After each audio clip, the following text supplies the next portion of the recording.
What's up, YouTube? My name is Sarabjit Singh. I'm a fourth-year medical student. I have about 4 rotations left till I graduate med school, which is crazy to think about, and I'm really looking forward and excited for that to finish and get started in residency. I applied to internal medicine residency, and so I wanted to make this video in regards to my COMLEX level 2 journey.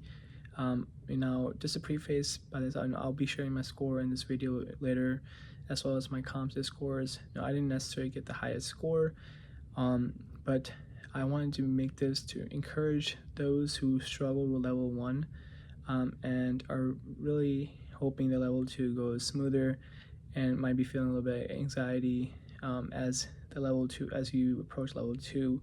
And personally, as I shared my level 1 journey on this channel already, but for level 1, that was a tough process for me. I spent about 5 months studying for the exam, and even though I passed on the first attempt, it was a brutal grind. I did a lot of rotations. There were just a lot of, I really tested. It was faced a lot of adversity for the exam, but for level 2, it was a much smoother journey for me. I spent only 7 weeks studying for the exam, and one of the biggest factors that made the level 2 a lot smoother process for me was doing a lot of UWorld during third year. And if this one thing you get from this video is do as many questions during third year as you can, whichever bank you're using, whether it's UWorld or AMBOSS. Finish as much of the bank as you can. That will single-handedly, in my opinion, will make the biggest difference in your prep and making sure your prep goes much smoother. And some of you guys may be wondering about TrueLearn. I used TrueLearn closer to my exam, but during third year, I relied only on UWorld. Initially, my first COMLEX, I did use TrueLearn, but it didn't go well, so then I switched to UWorld and ComBank. And then for my last 5-6 COMLEX, I was only doing UWorld, and it worked out for me. Now, by the end of my third year, I was about 75 to 77% done with with UWorld. And my first ComSA I took, though did not reflect how much of questions I had done. The first ComSA I took was 109B. I took this ComSA 2 weeks before finishing third year, and I scored a 313 on this ComSA. And because of this reason, I decided to enroll in a prep course for level 2. Now, I had used sports bootcamp prep course for level 1, and which made a major difference in helping me pass. So I figured, why not enroll in prep course again for level 2? But this time around, once I got into dedicated, my first 4 weeks of dedicated were consisted of doing sports bootcamp prep course. I had gotten about 15 to 16 days into the prep course in the first 4 weeks, and I did a lot more UWorld, which increased my UWorld completed from 75 to 76%, or 77%, between that range initially, to all the way up to 85%. Now, the boards bootcamp prep course for level 2 involved a lot of reading from Boards and Words USMLE level 2 book, step 2 book.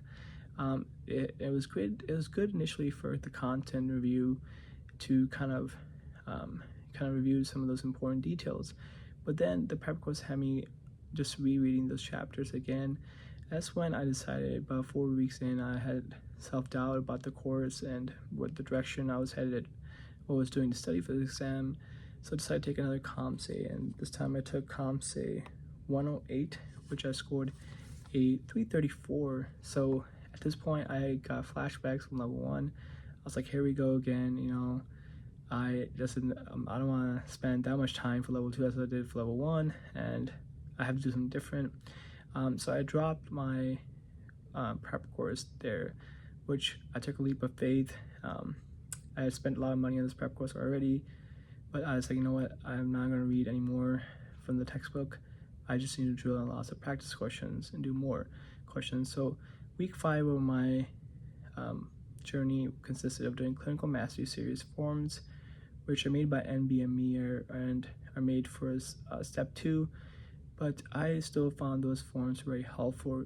Each form is about 50 questions, and you can do forms from OB, IM, and pediatrics, and so forth. And I did about 9 to 10 forms during that week, so about 450 to 500 questions, and of just making sure I got the high yield information down. And then that was week 5 for me. Then weeks 6 and 7, I did strictly TrueLearn. I tried to do lots of TrueLearn questions and get through as much of the bank as I could. I don't remember how much of TrueLearn I did complete, but during that time, I also took another assessment. I took the TrueLearn assessment, which was COMLEX Level 2 Assessment 2. I scored 60.6% on there, which the TrueLearn range for that is kind of wild. It's like was 45 to 610. And then my last ComState prior to my exam was ComState 106, I believe, and I scored a 466. Now my school requires a 450 to sit for the exam, and 466 I wasn't really happy with that score, and I thought about taking more time for the exam, but when I was looking for test dates, literally the next test day available was in 1 month. So I decided to go ahead and take the exam, and I scored a 476, which, you know, isn't the crazy highest score, but overall, 476 put me in a good spot for applying internal merit residency. And regardless of the score, I was very content with my journey, and I was so very proud of how far I come with my prior struggles with these exams. And that's why I wanted to just make this video, to encourage those who maybe struggle for level 1 and you're really hoping that level 2 goes smoother. And I'm here to tell you that level 2 is much better. It's much easier to pass, in my opinion, and as long as you work really hard during 3rd year and you try, you've been studying, I'm sure you're going to do just fine. And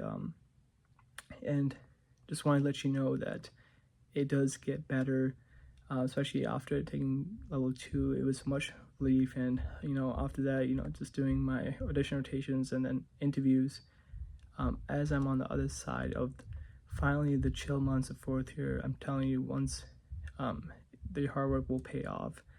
Keep at it.